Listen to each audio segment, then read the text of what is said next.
βαθιά ανάσα όταν σας είδαμε να ανταποκρίνεστε στο κάλεσμά μας. Πιστέψτε με, είχαμε δημιουργικό μεν, αλλά πολύ άγχος μέσα στην εβδομάδα.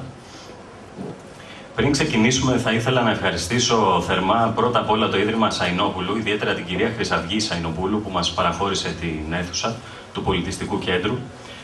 Μια ημερίδα η οποία κινείται στα πλαίσια της οικολογικής ευαισθητοποίησης του Ιδρύματος, αδιάψευτος μάρτυρας της περιβαλλοντικής φραγίδας του κοινοφελούς Ιδρύματος είναι φυσικά το υπέροχο Σαϊνοπούλιο Άλσος, 110 στρεμμάτων για όσους δεν το γνωρίζουν. Υλοποιήθηκε με προσωπική επίβλεψη του αείμνηστου Γεωργίου Σαϊνόπουλου. Θα ήταν και παράληψή μου αν δεν εξέφραζα και την ευγνωμοσύνη μου στον κύριο Δημήτρη Αθανασόπουλο, με τον οποίο συνεργαστήκαμε για τη σημερινή εκδήλωση. Εύχομαι να είστε πάντα καλά και να συνεχίζετε την τεράστια σημασία κοινοφελή και πολιτιστική σας δράση στον χώρο της Λακωνίας. Σας ευχαριστώ πολύ που ήρθατε, κύριε Δήμαρχε. Ευχαριστώ πολύ. Σας ευχαριστώ πολύ όλους που είστε εδώ. Πριν προχωρήσουμε στα υπόλοιπα, θέλω να σας πω λίγα πράγματα για το Πολιτιστικό Σύλλογο Νέα Ζωή. Ο Πολιτιστικός Σύλλογος της Βαμβακούς Νέα Ζωή μετρά δεκάδες χρόνια ιστορίας, όπως συνηθίζουμε να λέμε. Αποτέλεσε έτσι ένα φορέα πολιτισμού, εξοραϊσμού, ποιότητας, λόγου και παραγωγής ιδεών. Το Διοικητικό Συμβούλιο που εξελέγει από τις πρόσφατες εκλογές απαρτίζεται από ανθρώπους διαφόρων συνιστώσεων, αλλά μίας συνισταμένης, της ανάδειξης του τόπου που άνοιξε την αγκαλιά του στο χθες και της ποράς όλων εκείνων των προϋποθέσεων που θα το επιτρέψουν να υποδεχτεί το αύριο.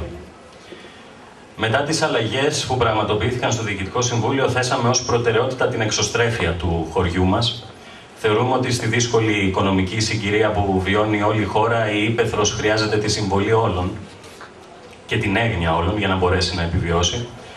Μάλιστα, αισθανόμαστε και ένα επιπλέον βάρος στις πλάτες μας, αναλογιζόμενοι και το γεγονός ότι η Βαμβακού είναι το χωριό, ο τόπος καταγωγής μάλλον, του Σταύρου Νιάρχου. Συμφωνήσαμε λοιπόν να κινηθούμε προς πάσα κατεύθυνση, να μην περιοριστούμε στον πολιτιστικό ρόλο της Νέας Ζωής και να ασχοληθούμε και με θέματα που ίσως να μην άπτονται της αρμοδιότητάς μας, με μοναδικό γνώμονα την ανάπτυξη της Βαμβακούς. Όπως σας είπα και πριν, θεωρούμε υποχρέωσή μας να κρατήσουμε το χωριό μας ζωντανό, παρά τα πλήγματα που έχει δεχτεί η περιφέρεια. Η ελληνική ύπαιθρος και ιδιαίτερα η λακωνική μας έχουν ανάγκη περισσότερο από ποτέ.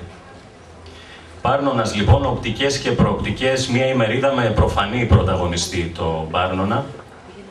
Αναφορικά με το σκοπό της ημερίδας, όπως γνωρίζετε, η πίεση των καιρών δεν επιτρέπει περισσότερο θέλουμε να σταθούμε. Είμαστε εδώ για να συνθέσουμε μαζί με εσάς και μαζί με όποιον άλλον το επιθυμεί ένα σενάριο ανάπτυξης ως βάση διαλόγου για την επόμενη ημέρα του Πάρνονα. Μπορεί να ακούγεται υπεραισιόδοξο, αλλά εμείς δεν χάνουμε τίποτα να το προσπαθήσουμε. Κατά τη διάρκεια της ημερίδας και ανάμεσα στους ομιλητές θα προσπαθήσω να σας καταστήσω σαφές τι ακριβώς εννοώ με αυτό το σενάριο ανάπτυξης. Έχει πολυφορεθεί η λέξη το τελευταίο καιρό. Θέλουμε εμείς αυτό το έργο να έχει 4 στάδια. Την προσέγγιση, τον προγραμματισμό, τη δράση και την αξιολόγηση. Σήμερα ουσιαστικά είμαστε εδώ για να πραγματοποιήσουμε το πρώτο στάδιο, δηλαδή την προσέγγιση. Συνοδοιπόροι μας στο σημερινό ταξίδι είναι επιγραμματικά η κυρία Παναγιώτα Σημάδη, δασάρχης Σπάρτης, ο κύριος Σταύρος Αραχοβίτης, πρόεδρος Γεωπόνων Λακωνίας, ο κύριος Παναγιώτης Μαχέρας, μέλος του Φορέα Πάρνονα, υγρότοπου Μουστού, ο κύριος Αντώνης Παπανικολάου, επιχειρηματίας στο χώρο της εστίασης, ο κύριος Βασίλης Γεωργιάδης, πρόεδρος του Ορειβατικού Συλλόγου Σπάρτης, ο κύριος Γιάννης Καρβουνιάρης, πρόεδρος του Κυνηγετικού Συλλόγου Σπάρτης, ο κύριος Σωτήρης Μπόλης, σύμβουλος τοπικής ανάπτυξης και συνεργάτης της αναπτυξιακής Πάρνονα ΑΕ, ο κύριος Βασίλης Ρουμπάκος, σεφ και πρόεδρος του Ινστιτούτου Γαστρονομίας Λακωνίας, ο κύριος Παναγιώτης Κατσίχτης, πρόεδρος της Αστρονομικής Ένωσης Σπάρτης, ο κύριος Χρήστος Νικολέτος, πυραγός δασολόγος, και η Ελένη Μπαγιόκου, μια μαθήτρια λυκείου, βουλευτής εφήβων. Έχει ιδιαίτερη σημασία η προσέγγισή της. Αποφασίσαμε να κλείσουμε με την Ελένη την ημερίδα. Θα ήταν παράληψη αν δεν έλεγα ότι στην ημερίδα συμμετέχει και ο οικοτεχνικός χειροτεχνικός συνεταιρισμός Γερακείου Εργάνη. Συνειδητά επιλέξαμε να είναι πολλοί οι ομιλητές, γιατί θέλαμε να καλύψουμε όλες τις πλευρές του Πάρνονα. Είναι ένα θέμα το οποίο δεν μπορούμε να το προσεγγίσουμε προφανώς μέσα σε 2 ώρες. Ελπίζουμε να κρατήσει τόσο και ελπίζουμε να μην σας κουράσουμε. Η κλιμάκωση της ημερίδας και αυτό που ευελπιστούμε πως δεν θα την καταστήσει άλλο ένα πυροτέχνημα, είναι η ανοιχτή συζήτηση με την οποία θα ολοκληρώσουμε τη συνάντησή μας. Φυσικά θα υπάρχει δυνατότητα των ερωτήσεων. Εσείς θα μπορείτε να απευθυνθείτε σε όποιον από τους εισηγητές θέλετε και να είστε σίγουροι ότι στην προσπάθεια που ξεκινάει σήμερα η δική σας γνώμη παίζει τον κυρίαρχο ρόλο. Το πρόγραμμα της ημερίδας έχει διαμορφωθεί με τέτοιο τρόπο ώστε να σχηματίζει έναν κύκλο. Φυσικά, αφετηρία, σημείο αναφοράς και τερματισμός μας θα είναι η φύση του Πάρνονα. Ο φυσικός πλούτος θα δώσει τη σκητάλη στη σπάνια χλωρίδα και τη γεωπολιτική προοπτική του Πάρνονα. Θα ακολουθήσει το αξιόλογο οικιστικό απόθεμα του όρους με τα σηματοδοτημένα μονοπάτια και τις δύσβατες πλαγιές. Στη συνέχεια στον δρόμο μας θα βρεθεί ο διαχειριστής της φύσης, νόμιμος κυνηγός, ενώ δεν θα μπορούσε να λείπει από την ημερίδα και ο πολιτιστικός πλούτος του Πάρνονα. Ακολούθως θα ανάψουμε μαζί τους φωτεινούς γαστρονομικούς σηματοδότες του βουνού, το οποίο μάλιστα ίσως έχει και παγκοσμίως έναν από τους πιο ενδιαφέροντες τουριστικά ουρανούς. Θα κλείσουμε με αυτό που είναι και το ζητούμενο, το αύριο της φύσης του Πάρνονα και πώς θα το θωρακίσουμε για να αποτελέσει το χώρο δράσης μας και φυσικά το προϊόν εντός εισαγωγικών που θα επιδέξουμε να προωθήσουμε. Οι ορεινές περιοχές ανάμεσά τους και ο Πάρνονας ιστορικά αποτέλεσαν φυτόρια και εστίες διαφύλαξης της διατήρησης και ανάπτυξης των τοπικών πολιτισμών, της ζωής γενικότερα και του βαθύτατου σεβασμού στο φυσικό περιβάλλον.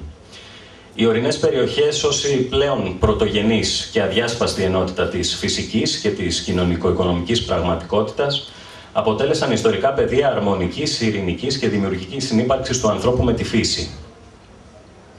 Σήμερα, με βάση τα στατιστικά στοιχεία διεθνών οργανισμών, το 80% των κατοίκων των ορεινών περιοχών του πλανήτη μας, που υπολογίζεται σε περίπου 500 εκατομμύρια, πρέπει να ξέρετε ότι ζει κάτω από το όριο της φτώχειας.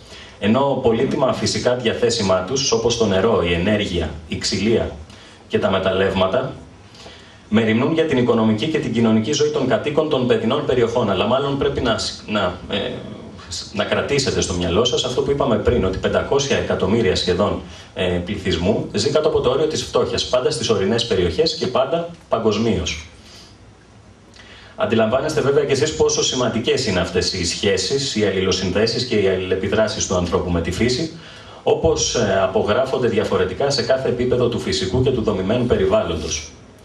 Δεν μακρηγορώ άλλο, ο φυσικός πλούτος του Πάρνονα καθώς και οι προεκτάσεις του ζωντανεύουν μπροστά στα μάτια μας μέσω της κυρίας Παναγιώτας Σημάδη, δασάρχης Σπάρτης, η οποία πρόθυμα αποδέχθηκε την πρόσκλησή μας, επιβεβαιώνοντας ότι ο σημαντικότερος ίσως φορέας προστασίας του δασικού πλούτου του Πάρνονα, το δασαρχείο, πλαισιώνει επάξια όχι μόνο τον τομέα δράσης του, αλλά και τον τομέα ενημέρωσης και κατεύθυνσης που οφείλει να έχει απέναντι στους πολίτες.